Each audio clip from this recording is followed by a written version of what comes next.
जीवन्मुक्तिप्रदं देवं क्षमापूर्णं जगद्गुरुं वन्दे परमहंसाख्यं नित्यानन्दाय स्वागतं। जीवन्मुक्तिप्रदं देवं क्षमापूर्णं जगद्गुरुं वन्दे परमहंसाख्यं नित्यानन्दाय स्वागतम्।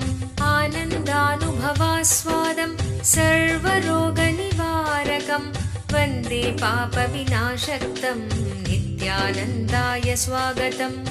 आनन्दानुभवास्वादं सर्वरोगनिवारकं वन्दे पापविनाशक्तं नित्यानन्दाय स्वागतम्।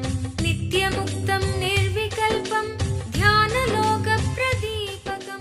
ಪರಮಹಂಸ ನಿತ್ಯಾನಂದರು ನಮ್ಮ ಯುಗದ ಒಬ್ಬ ಅಭೂತಪೂರ್ವ ಆಧ್ಯಾತ್ಮಿಕ ಶಕ್ತಿ, ಅಂತಾರಾಷ್ಟ್ರೀಯ ಆಧ್ಯಾತ್ಮಿಕ ಸಮಾಜದ ಆಂದೋಲನದ ಸಂಸ್ಥಾಪಕರು, ಆಧುನಿಕ ವೈದಿಕ ನವೋದಯದ ಪ್ರಥಮ ಅನ್ವೇಷಕ, ಪವಿತ್ರ ಊರಾದ ತಿರುವಣ್ಣಾಮಲೈನಲ್ಲಿ ಜನ್ಮ ತಾಳಿದ ಒಬ್ಬ ಯೋಗಿ, ಕೆಚ್ಚೆದೆಯ ಆಧ್ಯಾತ್ಮಿಕ ಸಂಶೋಧಕ, ದೈವಶಕ್ತಿಯ ಮಾರ್ಗದರ್ಶಕ ಜ್ಯೋತಿ.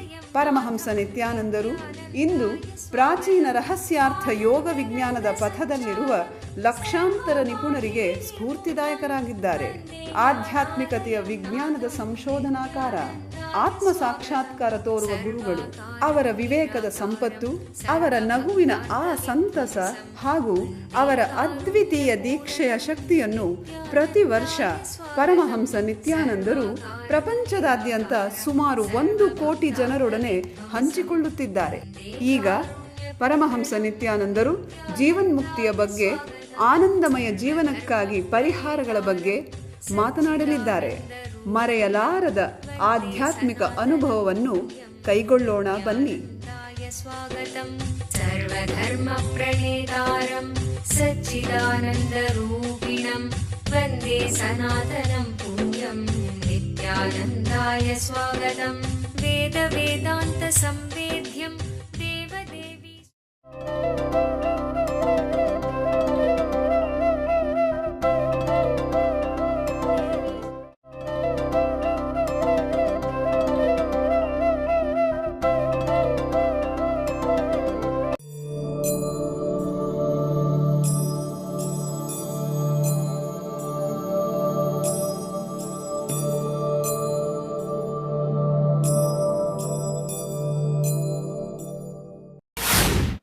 Many times you don't even know why this problem is continue to exist. There is no reason. There is no big pattern. There is no big engram. It is there just because it is not attended. Go to the root of the pattern. Deeper and deeper and deeper. Root of the problem. First, many problems will boil down, melt down into few patterns. Then that few patterns will melt down to one pattern. Then suddenly you will see that pattern also does not have a reason to exist. Even that will not be there.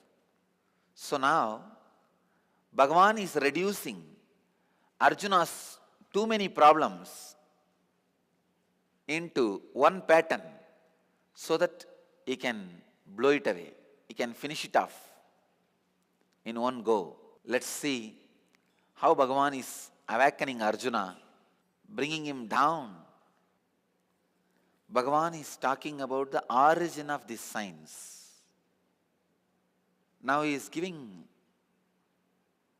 introduction to this whole science, because Arjuna must have been with a doubt. Are you teaching something on your own to me? Just because you want me to fight? No, many disciples have this doubt. Maybe he is talking something, whatever he comes to his mouth, because we have to work. So Bhagavan is giving the reference, no, this is the most ancient truths, sacred secrets. And Bhagavan is also clarifying. See, you have 2 doubts. One, maybe he is teaching something on his own to make us do whatever he wants us to do. Another doubt, maybe he is copying from somebody earlier He is not telling something original. See, both. No, this is the biggest problem. These are all the methods human minds avoid masters and their teaching. Now Bhagavan is answering both the problems.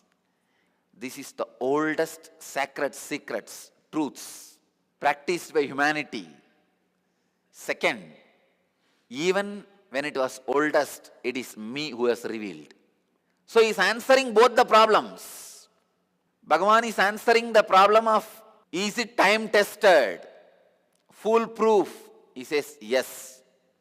Surya taught to Manu, Manu to Ikshvaku, means oldest life science, oldest process of inner awakening. Then he is answering the next problem. Then you are repeating the same thing like a parrot. It is not your experience. Bhagavan is saying, no. Even the first time, thousands of years before, it is from my experience I repeated. I expressed. It is my experience and the oldest process of inner awakening. What a problem, you see. How difficult to handle human beings.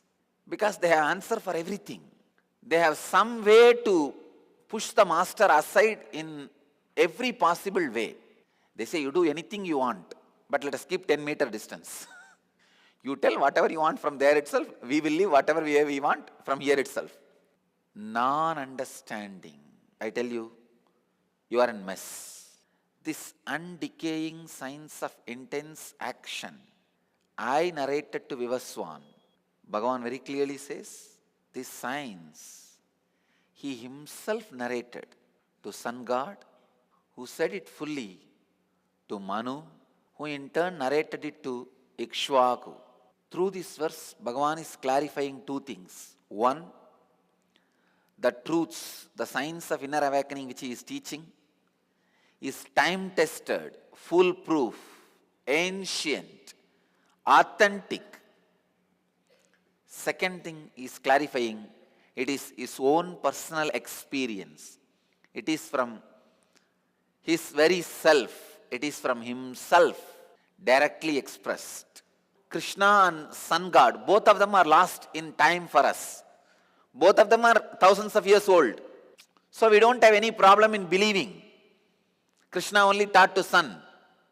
But at that moment, it is not easy to believe. When Krishna says, Krishna is 33-year-old man sitting. When he taught Bhagavad Gita, he was 33. 33-year-old man saying, hey, I taught this to the Sun God, who is millions of years older than him. That is why I say Krishna is my personal hero. I admire his realization about himself and his courage to express it in the words and his honesty with his experience. God. Beautifully Bhagavan is explaining and expressing, saying that he gave this science millions of years before to Manu, to Vivaswan.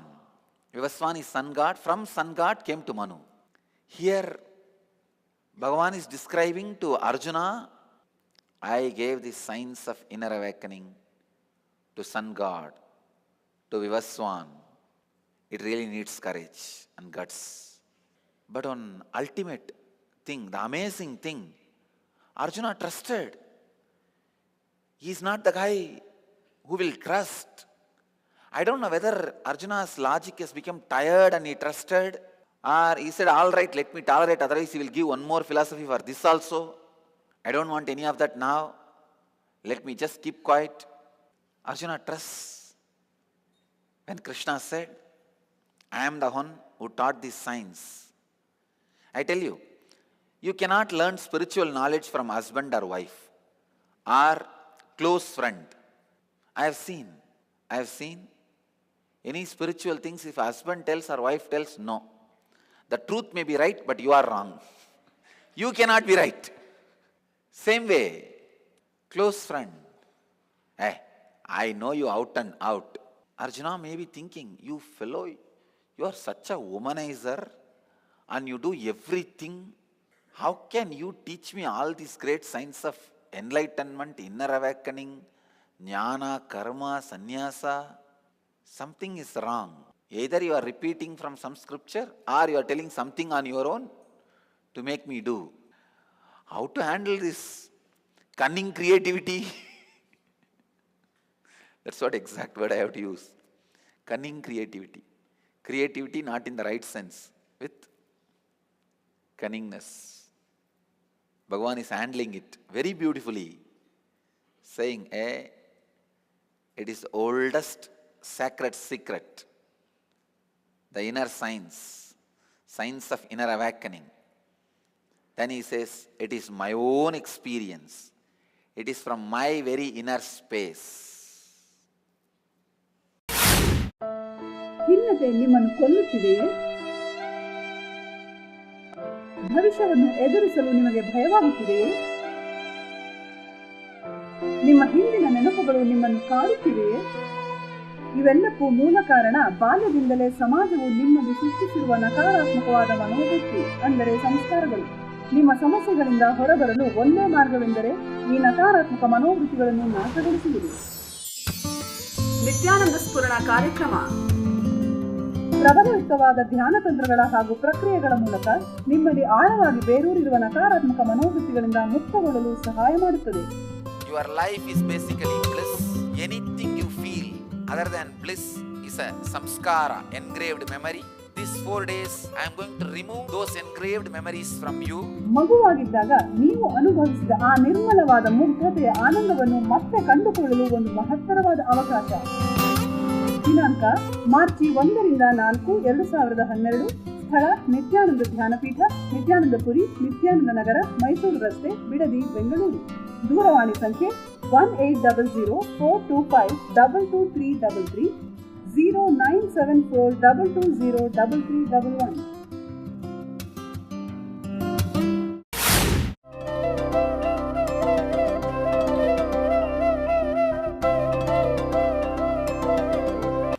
Bhagavan is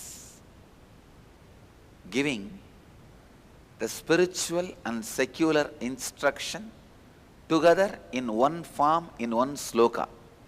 If he speaks secular, Arjuna gets frightened. If he speaks spiritual,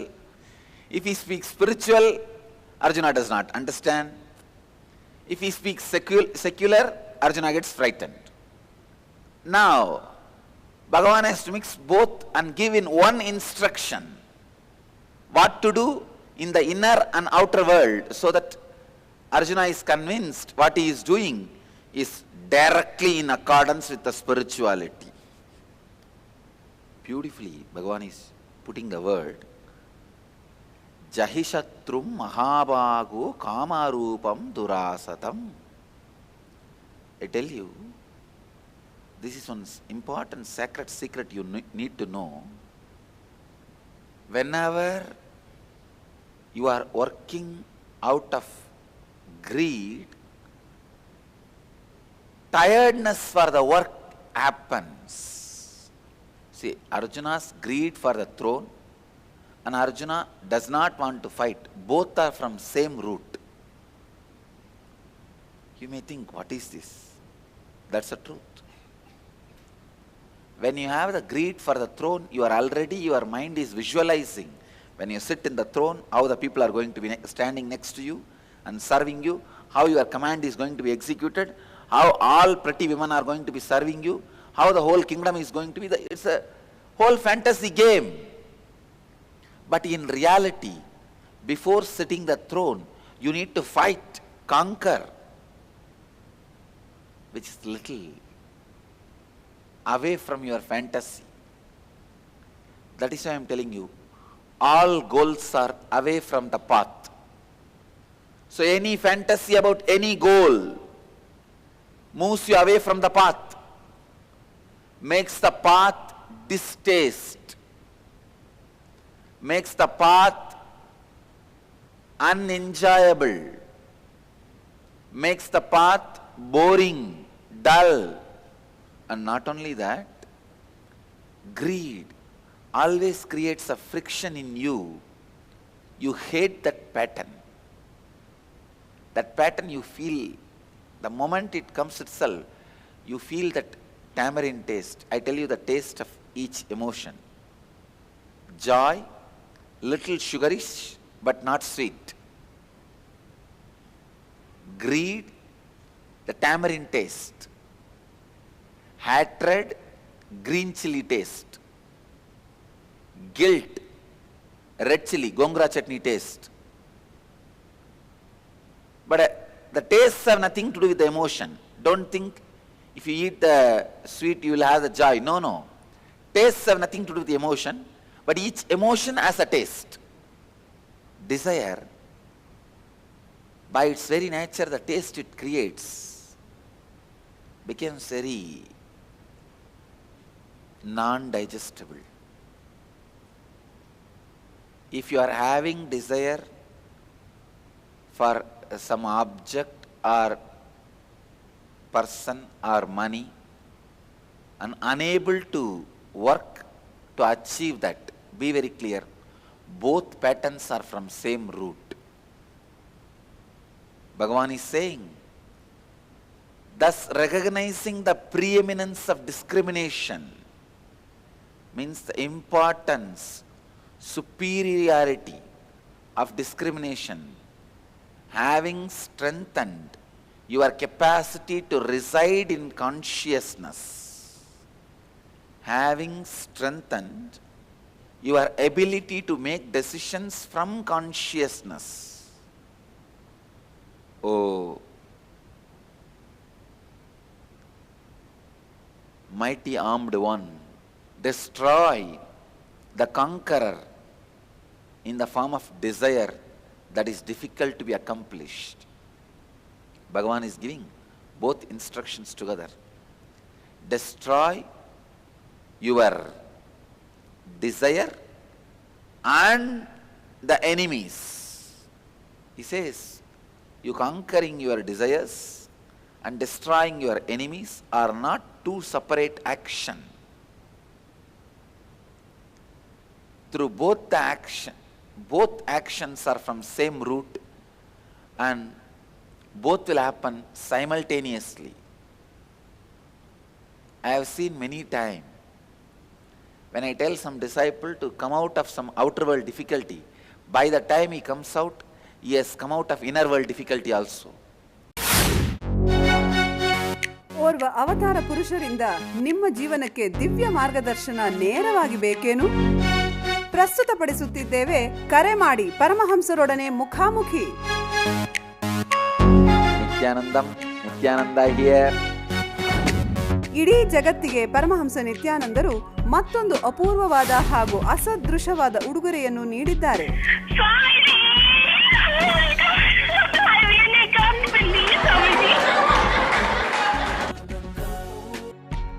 You got practically everything and too much for a phone call. ಪ್ರತಿದಿನ ಬೆಳಿಗ್ಗೆ ನಡೆಯುವ ಸತ್ಸಂಗದ ಸಮಯದಲ್ಲಿ ನಿಮ್ಮ ಎಲ್ಲಾ ಪ್ರಶ್ನೆಗಳಿಗೂ ನೇರವಾಗಿ ಉತ್ತರ ನೀಡಲು ಅವರು ಲಭ್ಯವಿರುವರು. No, you ask anything you want in your life. Ask me any boon you want. ಬೆಳಿಗ್ಗೆ 8 ಗಂಟೆಯ ನಂತರ +918027279999 ಗೆ ಕರೆ ಮಾಡಿ ಸ್ವಾಮೀಜಿಯವರೊಂದಿಗೆ ಮಾತನಾಡುವ ಅದೃಷ್ಟ ನಿಮ್ಮದಾಗಿಸಿಕೊಳ್ಳಿ. ಹಾಗೂ ntv.nithyananda.org ಯಲ್ಲಿ ಇದರ ನೇರ ಪ್ರಸಾರವನ್ನು ವೀಕ್ಷಿಸಿ.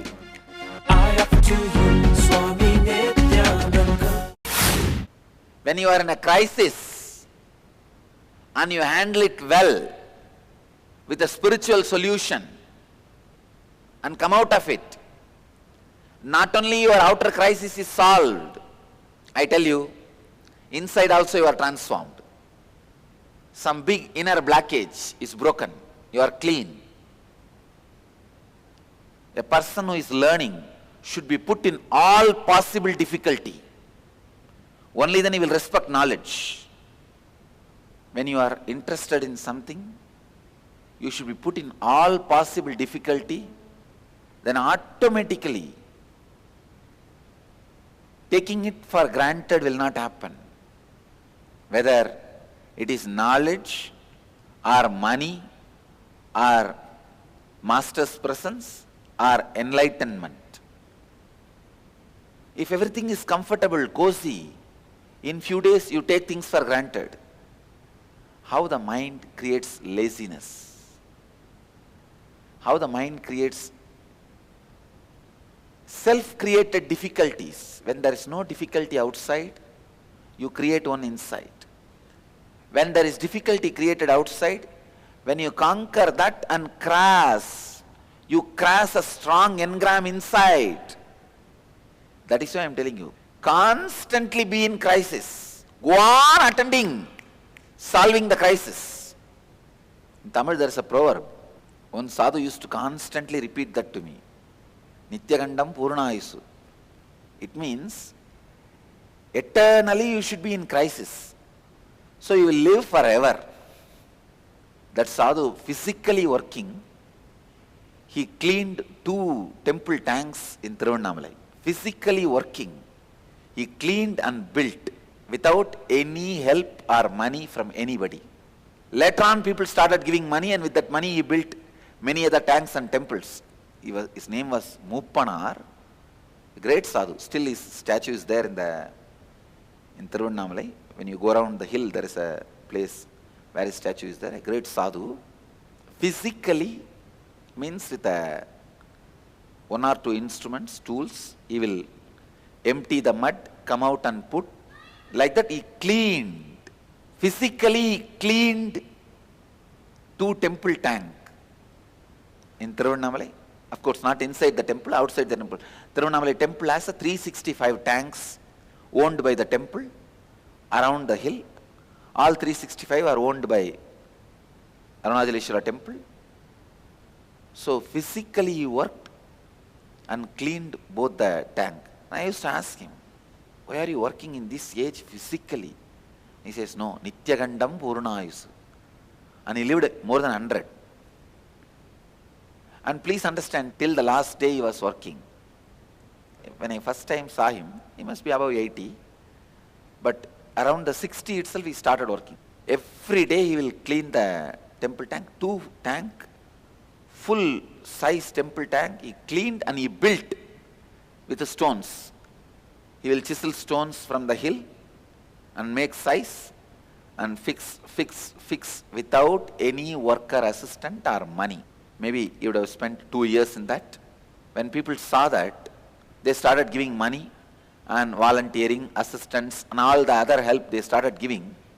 Then around the hill, he built more than 20 temples, repaired all the old temples and cleaned all the temple tanks. Today all the temple tanks which is standing and all the old temples which is standing is done by him. So whenever I cross him, not only me, anybody goes to him, this is his mantra. He will tell Nityagandam Purnayusu. Always put yourself, exert yourself, handling the crisis, solving the problems, be alive. I used to think, what this guy, 80 years, he can nicely lie down in the temple. People will give him food and clothes. What else is there in the life? He'll say, no. When I ask him, sometimes I used to ask, why don't you lie down and rest? And he will tell, constantly you should be having the problems or creating one. See, when I say problems, I am not saying the difficulties you create by your wrong actions. No, not that.